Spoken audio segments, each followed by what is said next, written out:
Good morning from downtown Toronto, bound to Caledon Trail. Let's go!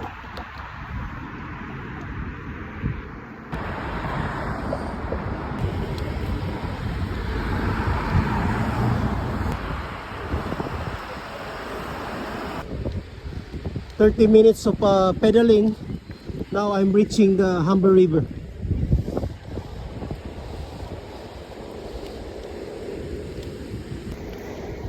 This route is about 95 kilometers from Danforth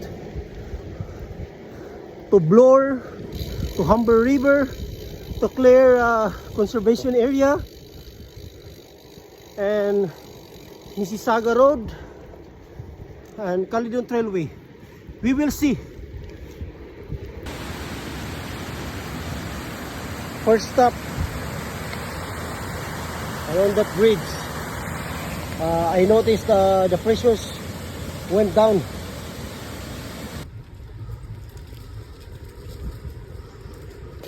Some of the trees is still green.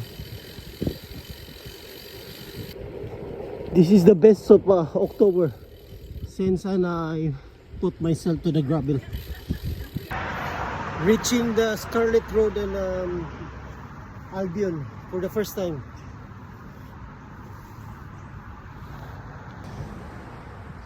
So that's the Weston there.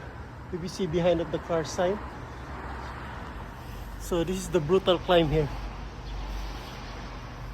Not everybody knows it, but there's another option here to the stairs. The staircase. So okay.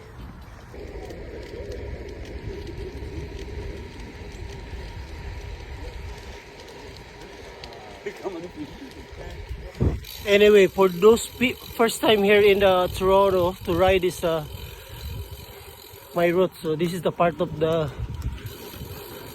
Humber River Trail.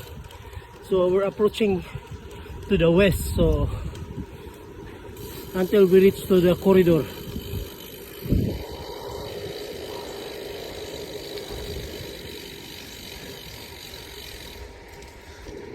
This Humber River, we can reach this one either Finch or Stills. So we keep going to the north part, northwest, so we can reach the Stills. But if you're gonna ride it to the Weston, and that's it. We're in up to the Weston, Finch. This is not easy. It's a lot of branch links to get to the other side, and to get there you need to have someone with you or GPS that you can navigate to you to go to the area.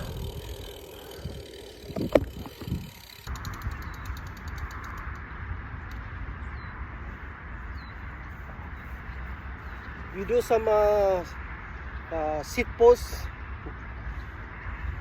what do you call that, measurement, because I feel the pain here because usually I'm riding mountain bike, so you know, lower saddle, so might be I reach too high right now in my gravel bike, because gravel is there's no suspension, so let the lower little bit, we will see, because I feel the pain now here.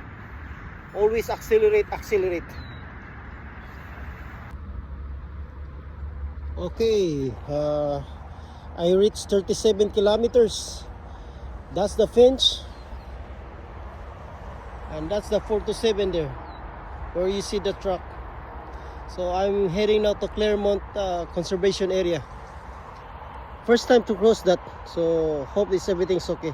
Some P brake, and it's heading. When the time removing my windbreaker, now the cloud is gone. It's getting cool again, but we're lovely to be here. Enjoy!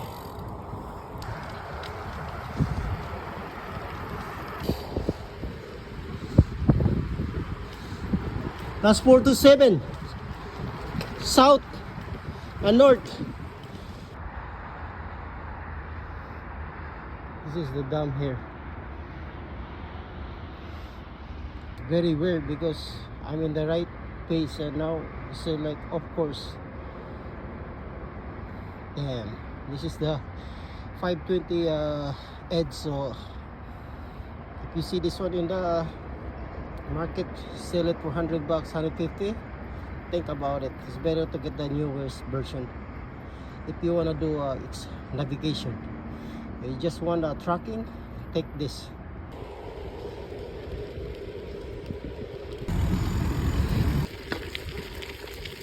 So reaching for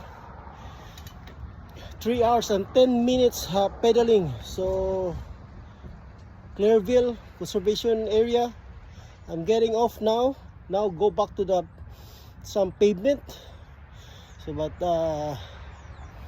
try the Clairville Conservation Area. It's pretty nice. It's like new for me totally. So okay. I got already 49 kilometers in my my GPS, but they said in my navigation 64 kilometers to go. So let's go. So look like it's getting a cloud again. You can see it look like it's just fresh rain here in the Brampton. So okay, longest sidewalk I rode is the Bouvard. So we're gonna turn right there to the Dixie.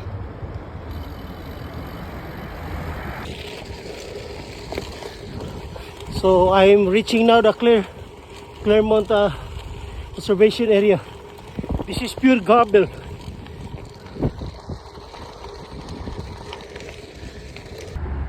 Just pull over here in the Sandalwood and Heart Lake. Get some wrap right now. Keep it to my bag. I'll eat this one like around 1 o'clock there in the trail.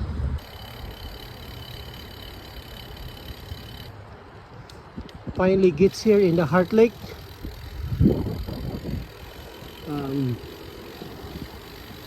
My expectations like because we're in the north now, right? So it's kind of colder first, but I'm a little bit disappointed. Not really disappointed, but I thought this all the leaves is already brown and you know, but thanks to be here.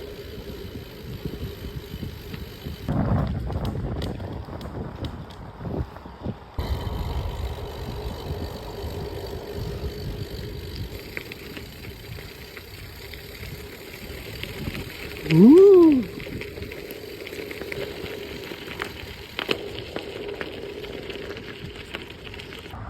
Heart Lake Conservation Area.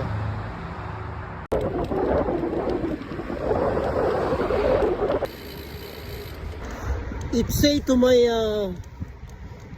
navigation 5 kilometers I have to turn to the right and another 2 kilometers. Now I'm gonna reach the Caledon Trail. So I don't know if I can make this one, but look at that. It's drizzle right now, but the most important, like, I made it from downtown Toronto, whatever it takes. And let's find out and find a transit somewhere here in Georgetown.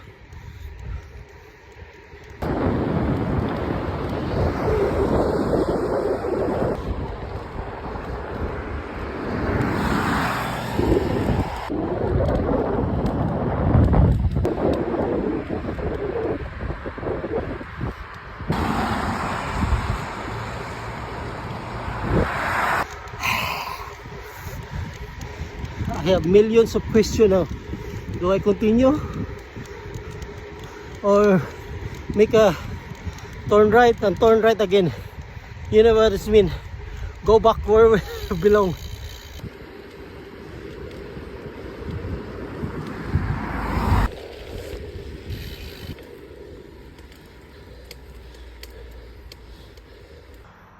Good afternoon, 2 o'clock p.m.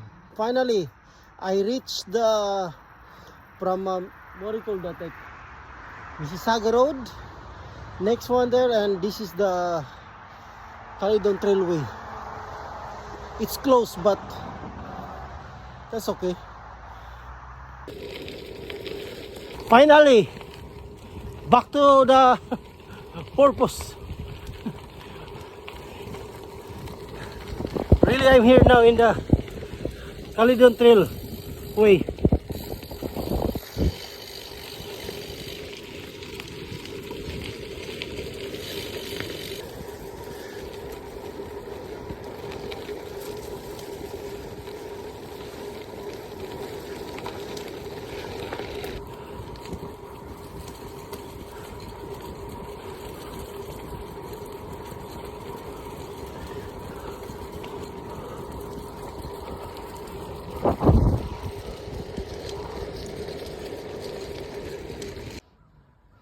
Okay, so just get off there.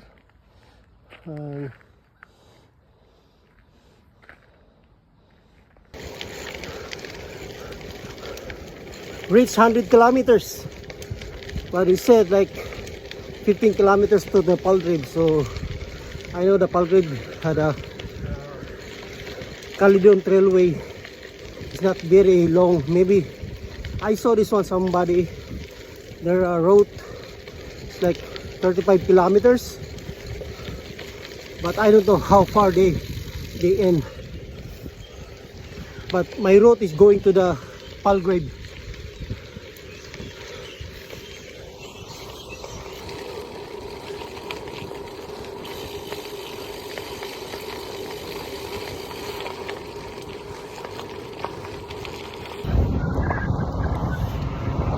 Welcome back, welcome back. So I think that's enough. If I go further, that's at least another kilometer to the Chittelham, and not Chittelham, like beyond Palgrave, and the go bus is very far, so I need to go down again to the south. So it's better to take down, and that's it. Thanks for watching. I made it. It's not really far, but 105 kilometers, it's enough. Finally arrived here in the GO station, like stop and go, Bolton, Highway 50 and Mayfield. The GPS said 126 kilometers. It's not bad. It's kind of exhausted because long day riding, and you know, out of the family for 9 to 10 hours. Yeah, so it's not bad for the first time, so try it.